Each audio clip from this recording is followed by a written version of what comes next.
fucking with the ghost.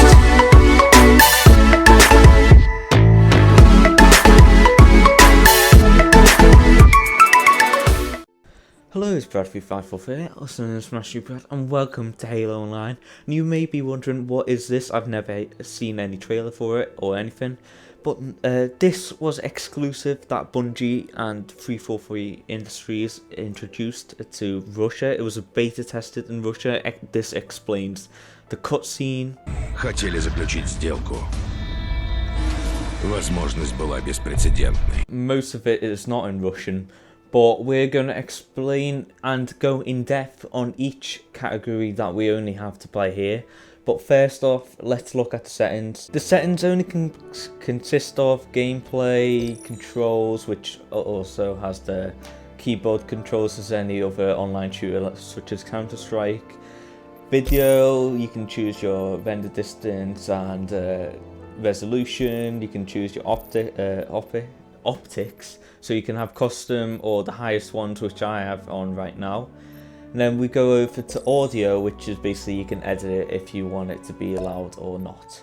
Big thanks to ELDEWRITO, who actually supplied this and let other people use it online.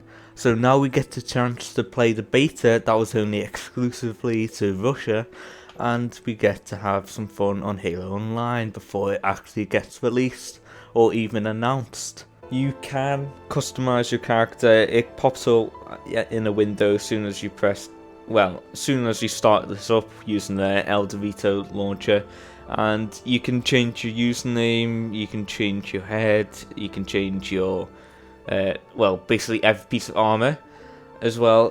There's different variants of the armor as well. There's like the one I'm using for my helmet now is air assault because it looks very similar, and yeah, very similar to Master Chief's, and I wanted to get the closest to Master Chief's. I actually had to look up a photo of Master Chief and try and copy it with all the armor variants that they had, because of course the mule. Sorry if I struggle by saying this, but the Mjolnir, I think that's how you say it, the armor that Master Chief has, is not on this. Well, I don't know if it's under a different name, but when I was looking through the helmets, this was the closest one to it. So the colours on that you can use, you can change the colours of every single thing. You can change the LEDs of it, which is very cool. You can change the secondary primary colours of the armor, and you can change the visor colour as well.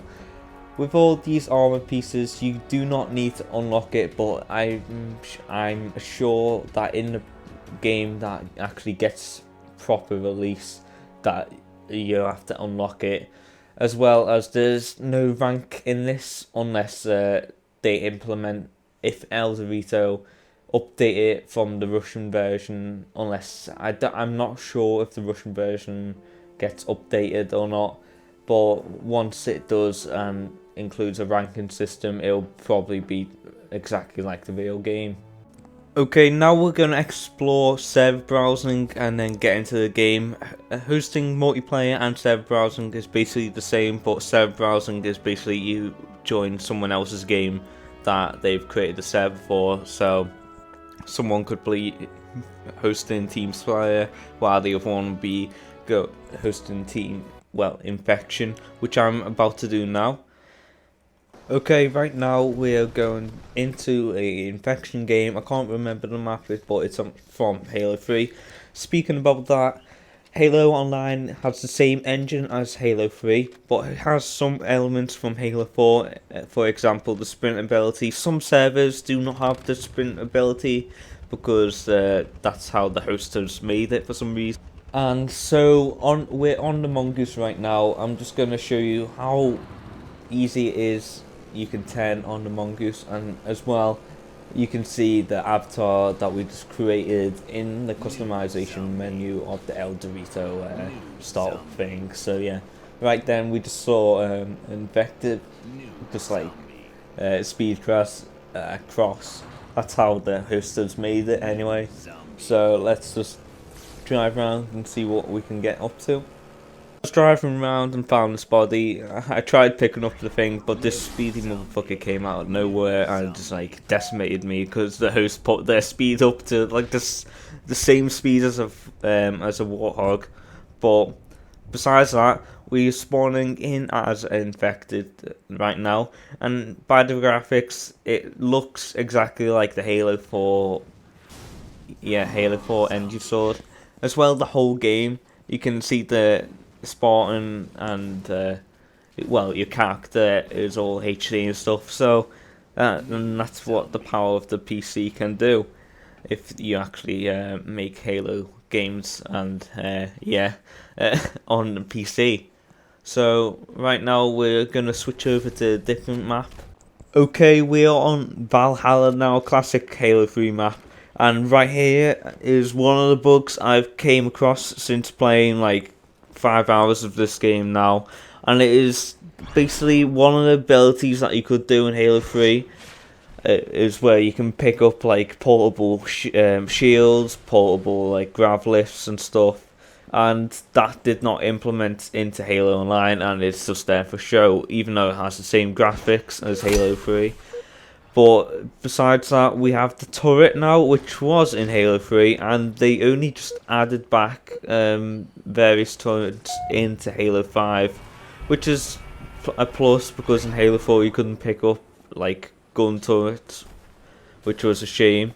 So now I'm just going to explore various bugs that I've came across, which are very minor bugs, only things that you can only notice when you're actually like not really paying attention, just like playing for fun. Well, not really. You can the battle sounds disguise the sound, but it is like some guns.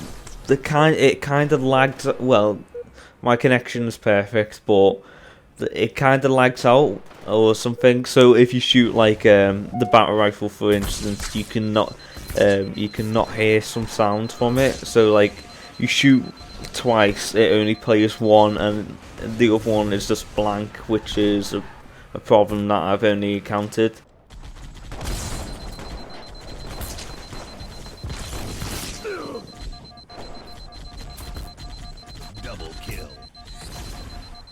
As well as that example, the grav ball that I was talking about before, me and this cheeky chap noticed that we couldn't pick her up, so we started teabagging like any other Halo person would do, teabag battle or whatever. Like, and Halo created the teabag.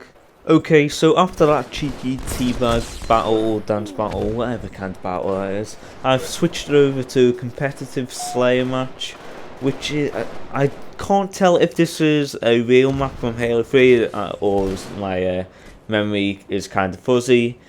Remind me in the comment section below if that map is in Halo 3. I need to go check this right after this recording. But anyway, in this competitive, it's just straightforward as you would do on console, and it is pretty straightforward. After every game that you play, except from Forge mode, because you don't need a leaderboard for that, you will get a title screen. Well, not a title screen, just like a showcase of the top 3 players and how many kills and deaths and the kill death ratio and such like that in just at the end of the game. It has a similar vibe to it as the Call of Duty Black Ops 3 one, but we don't have idiotic fucking emotes for that like the Call of Duty fandom does. Yeah, you want a piece of this? So yeah, it'll just show you the traditional leaderboards and stuff, and then I want to show you the vehicles and how you can basically control them on Forge mode. Well, basically, the Forge mode is basically the same as it was on Halo 3, but has some different controls. You need to learn them from the controls menu before. When I showed you the settings, you can change your controls to whatever you want from there, like any other game that you may want. So right now I'm about to show you what vehicles are in the game, and plus how well they fly with a keyboard and mouse. So the first vehicle is the Banshee. It's been in every single Halo game so far. And controlling the Banshee is pretty straightforward. It's just looking around, shooting with left mouse, and controlling it with the WST. and when you slow down, you can use A and D to like do a maneuver to spin and like do a barrel roll and get out the way. Next up is the Hornet. It has been in Halo 3 and 4 and possibly and Reach, as well as a Halo 2 anniversary and Halo Wars, as I just said then. This is basically just the same as the Banshee but without the maneuver controls. You can fire the rockets with right click, I think. I'm not totally sure about all the controls in every single vehicle, but yeah. Now on to the next vehicle. Next up is the Prowler. This was only in Halo 3, and as I said before, this is based off Halo 3's engine, so it has some vehicles from Halo 3, including this one. So yeah, now this one is pretty easy. You need 2 people because one needs to be on the gunner and one needs to be obviously driving. And I'm pretty sure that you can have people on the sides. I'm not sure of that. I did not have anyone online at the moment to test this out. But anyway, on to the next vehicle. Obviously, the next vehicle is the Wraith. This is the counterpart for the Scorpion on the UNSC side. It's the Covenant version of the Scorpion.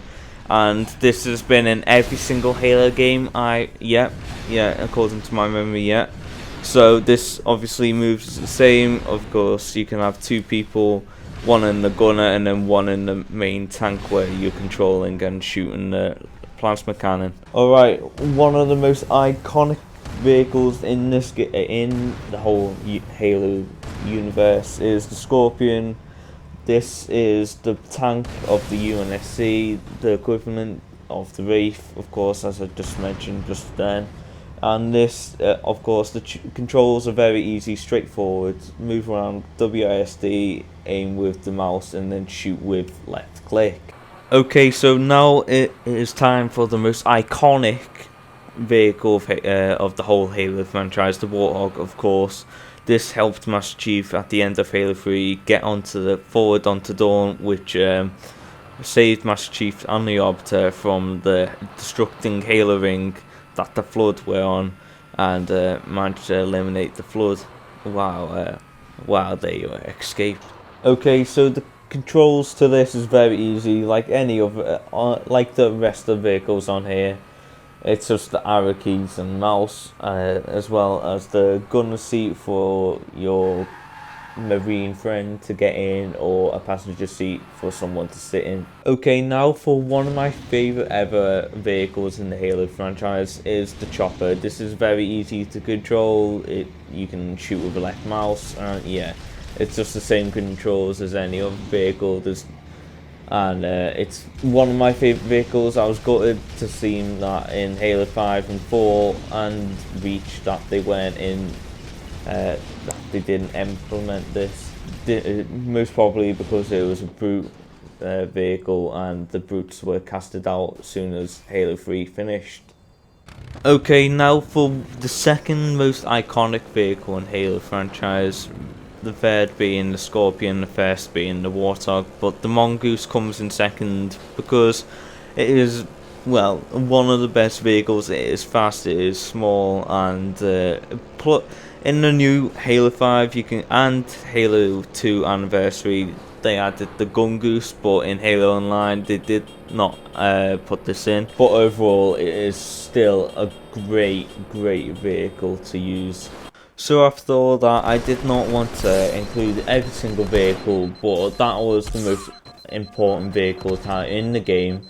And there are many more that I need to show, but this video will go on for too long if I blabber on about the specs about each vehicle in the game.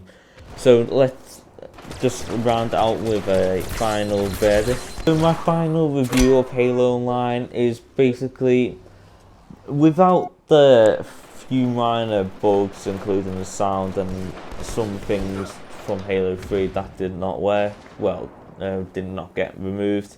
Overall, even though this hasn't been properly announced by Bungie, it is still a good PC game, and still, since the Halo 2 servers have been shut down, the last time it was ever up was 5 months ago when someone set up the server, and then it got quickly shut down because they were easily being lazy or they could not afford it anymore for people to be playing. So the ELDEWRITO, well, the copy of the one from Russia, which explains the intro of course, out of 10, I give it 8, just because it hasn't been announced and it's still in beta mode, and we can never know if it actually gets released to PC or not. So yeah, it's Brad3543, also known as Master Brad. Leave a like if you want me to do a tutorial video, if you want a tutorial on how to download this. I'll credit ELDEWRITO and MURKMUSIC. I kinda used one of your clips there, sorry. But yeah, it's Brad3543, also known as Master Brad, signing out on this Halo Online review. Goodbye, goodbye, goodbye, goodbye, goodbye, and goodbye.